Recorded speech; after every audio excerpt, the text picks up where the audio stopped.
नमस्कार। यह आप जो मैं दृश्य दिखा रहा हूँ, यह पहाड़ों में होने वाले सार्वजनिक कार्यों में किस तरह से भोजन की व्यवस्था की जाती है। गाँव के लोग मिलजुल करके एक कोऑपरेटिव मूवमेंट के तहत जितने भी फंक्शंस है उसके लिए पाचक का कार्य करते हैं। उसको बांटने के लिए पहले तो लकड़ी बनाने से लेकर के सामान ढोने तक की व्यवस्था गांव के लोग करते थे, परंतु अभी भी यह व्यवस्था जीवित है कि गांव के जो लोग जिन लोगों के साथ ये व्यवस्थाएं हैं, जो कोऑपरेटिव व्यवस्था बनी होती है उसके तहत भोजन बनाया करते हैं। यहाँ चावल पिरोया जा रहा है, खुले पानी में चावल बनाया गया है। पनीर काटा जा रहा है, गाँव के युवक पनीर को काटने का कार्य कर रहे हैं। ये हमारे सुरेश भाई है, कपिल जी है, सुनील जी यहाँ पर मुख्य शेफ का कार्य कर रहे हैं। देखिए, इस तरह के वीडियोस हम अपने बम्बई के साथियों के लिए बनाया करते हैं। देखिए, ये एक दृश्य गांव के हमारे गुड्डू भाई बिल्कुल मुस्तैद होकर के व्यवस्था कर रहे हैं। आज थोड़ा बारिश का मौसम है और परंतु लोग इस चीज़ को बड़ा स्वागत कर रहे हैं क्योंकि काफ़ी समय से बारिश नहीं हुई है।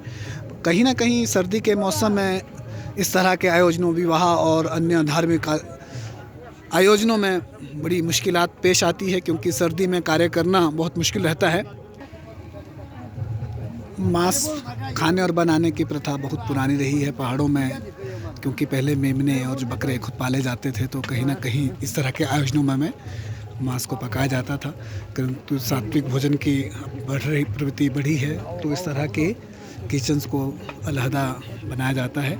रामलाल भाई यहाँ पर मांस बनाने का मुख्य बोटी के तौर पर भूमिका निभा रहे हैं। यह सेब के पेड़ है। आजकल पतझड़ का मौसम है, नीचे गोभियाँ लगाई गई थी। जब सर्दी का मौसम आता है तो कहीं ना कहीं जो हरियाली है वो ख़त्म होती चली जाती है। यहाँ टोलियों में ये जो आप देख रहे हैं, इस तरह का घास का भंडारण किया गया है। तो खासकर सर्दियों में, जब ये सर्दियों में बरसात या बर्फ़ का मौसम रहता है तो उस समय ये मवेशियों के लिए प्रयोग में लाया जाता है। सामान्य तौर पर जब सर्दियों में चारे की यहाँ कमी हो जाती है तो लोग घास को काट करके भंडारण करके रखते हैं। यहाँ पर कद्दू नज़र आ रहे हैं, इनका मुख्यतः प्रयोग पशुओं के चारे के तौर पे किया जाता है। ये मकान भी थोड़ा एक अलग दो शैली में बना हुआ है। पीछे जो है आपको पहाड़ों की स्लेट नज़र आ रही है, आगे चादर नज़र आ रही है। अब स्लेटें अभी प्राय ज़्यादातर मकानों में प्रयोग नहीं होती है क्योंकि इस तरह के मकानों को बनाने के लिए लकड़ी का बहुतायत में इस्तेमाल करना पड़ता था, परंतु अभी कम हो गया है। लोग खासकर आरसीसी के मकान बनाने लगे हैं या चादरें जो हैं यूज़ करने लगे हैं स्टील की।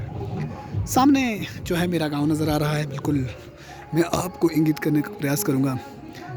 ये जो मकान है नीचे सफ़ेद से रंग का, यह मेरा मकान है, हमारा मकान है। यहाँ से काफ़ी दूर है और ये बीच में बांदली गांव और सांबर गांव, मेरे गांव का नाम सांबर है।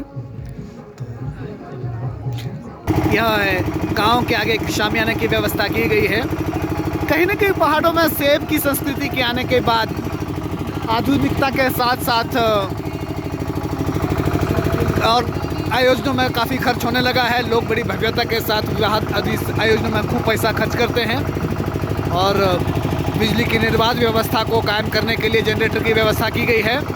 आज मौसम बहुत सर्द है, लगभग इस समय यहाँ जो टेम्परेचर है 7-8 डिग्री रहेगा और काफ़ी सर्दी का मौसम है, परंतु लोग फिर भी उसी ऊर्जा और जोश शोर के साथ इन आयोजनों में भाग लेते हैं।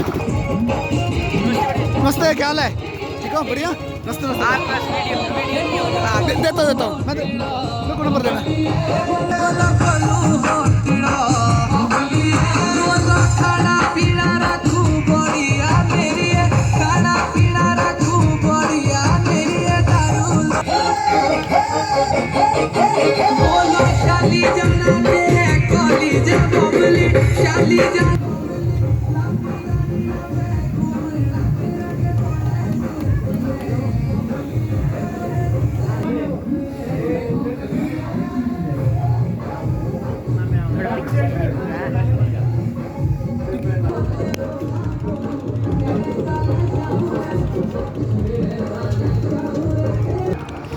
गांव से दूर रहने के कारण अब इस तरह के आयोजनों में भाग लेने का मौका नहीं मिलता है।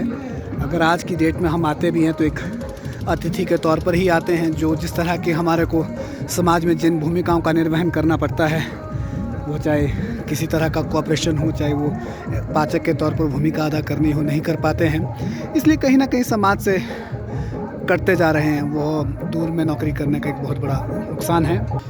इस संस्कृति से हमारा एक आत्मिक जुड़ाव है और कहीं ना कहीं इस संस्कृति से हम अपने आप को कनेक्ट करते हैं, तो बहुत आनंद भी आता है। परंतु अब ये जिस तरह से अब आधुनिकता के दौर में नए युवकों के नई जनरेशन जो है बहुत ज़्यादा कोऑपरेटिव उस पर काम नहीं कर रही हैं, तो कहीं ना कहीं जो ये सामुदायिक व्यवस्था है इनका क्षरण होता जा रहा है और कहीं ना कहीं आगे आने वाले 10-20 वर्षों में यह व्यवस्था लुप्त हो जाएगी और कहीं ना कहीं फिर लोग वही जहाँ पर लोग वैतनिक तौर पर व्यवस्थाओं को करते हैं या वैतनिक तौर पर कुक और शेफ़ बुलाते हैं, उसी व्यवस्था का अनुकरण करने लग गया है समाज।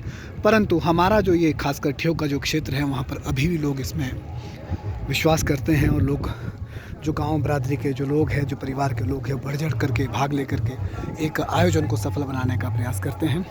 अगले वीडियो के लिए मैं बाकी जो थोड़ा सा इसकी और झलकियाँ हैं नेक्स्ट वीडियो में डालूंगा। अभी मैं इसको यहाँ विराम देता हूँ। धन्यवाद।